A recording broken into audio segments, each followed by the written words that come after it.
Shalom, irmãos, que o Eterno abençoe a todos, graças ao Eterno, mais uma oportunidade de estar meditando na sua palavra.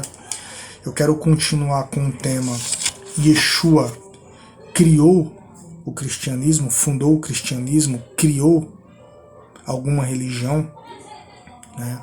Então eu vou continuar aqui o estudo 2, né, desse tema. E o que eu vou ler aqui, irmãos, vai ser muito pesado para algumas pessoas. Mas o que as escrituras dizem? Examinai tudo. Amém? Então, sem perca de tempo, vamos aqui à leitura. Descobri o óbvio. Descobri que Jesus não foi um filósofo grego, um pastor pentecostal, um sofredor que até hoje está na cruz, um guru zen, o fundador de uma nova religião, o criador da igreja, um aloirado romano, um revolucionário socialista. Não, Jesus foi judeu.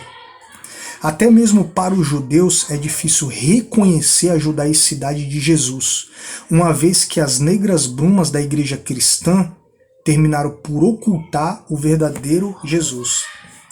Na sequência aqui, irmãos, a gente vai entender por que é difícil para o judaísmo, para alguns judeus, vamos se dizer assim, né, reconhecer Yeshua como Mashiach, como o Messias de Israel.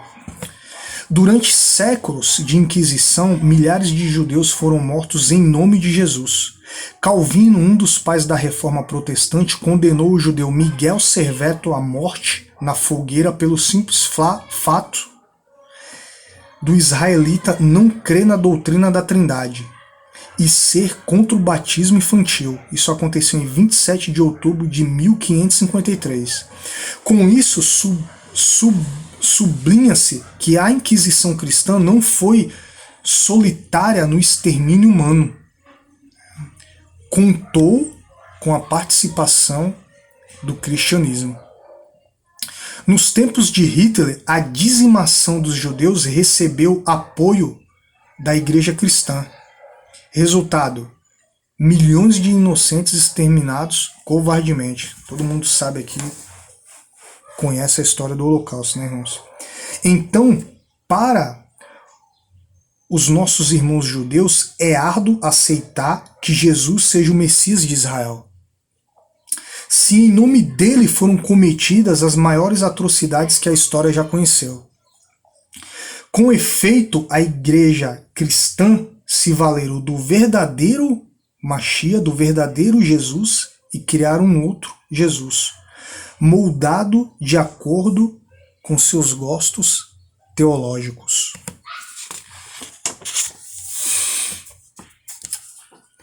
Aqueles que descobrem a verdade sobre o autêntico judaísmo de Yeshua passam inicialmente por um processo de crise existencial. Realmente não é fácil, irmãos. Não é fácil. Tem que ter a mente aberta, né, para tu ler, entender. Só depois que tu lê e tu entender, aí tu vai dizer se tu aceita aquele ensinamento ou não. É interessante que tem muita gente, irmão, que tem a mente tão fechada, né, que não entende nada e não aceita. É complicado isso, né? Como você vai fazer uma crítica de um livro que você não leu, né? Ou você leu de qualquer jeito e não entendeu nada. Então, irmão, existe uma diferença em tu aceitar um argumento, vamos se dizer assim, e tu entender. Então procurem ler, procurem estudar e entender, né? Entender as raízes bíblicas e judaicas. Só aí depois vocês vão dizer, não, eu não aceito isso. Porque a maioria, irmãos, não lê, não compreende, não sabe de nada, entendeu? Pararam um tempo, irmãos. Aqueles que descobrem a verdade sobre o autêntico judaísmo de Yeshua passam inicialmente por um processo de crise existencial. De um lado, a teologia inventada por homens, ensinada na maioria das igrejas evangélicas cristãs, é bastante forte e atrai a pessoa a permanecer do jeito que está, ou seja, no erro. Por outro lado, a verdade revelada pelo Eterno tenta brilhar em um coração até então enganado pelos falsos mestres. Isso é o que mais acontece, irmão. O Eterno não despreza um coração quebrantado e contrito. Salmo 51, 17. Então, irmãos, ora, peça a Deus, oremos e pedimos a Deus de verdade com o coração contrito para o Eterno nos revelar a sua verdade. É lógico que eu não estou falando aqui de Yeshua, né, irmãos? Yeshua é o caminho, ele é a verdade, ele é a vida. Mas eu estou falando ali nos pormenores. Será que o cristianismo, né, é uma religião que nos leva até Deus? É dessa verdade que eu estou falando. Ou será que o cristianismo é uma religião que nos afasta de Deus? Entendeu? Com oração e jejum a verdade não escapará de suas mãos, ainda que em um primeiro momento você a resista e não a alcance. Talvez aconteça o que observou Arthur Schopenhauer.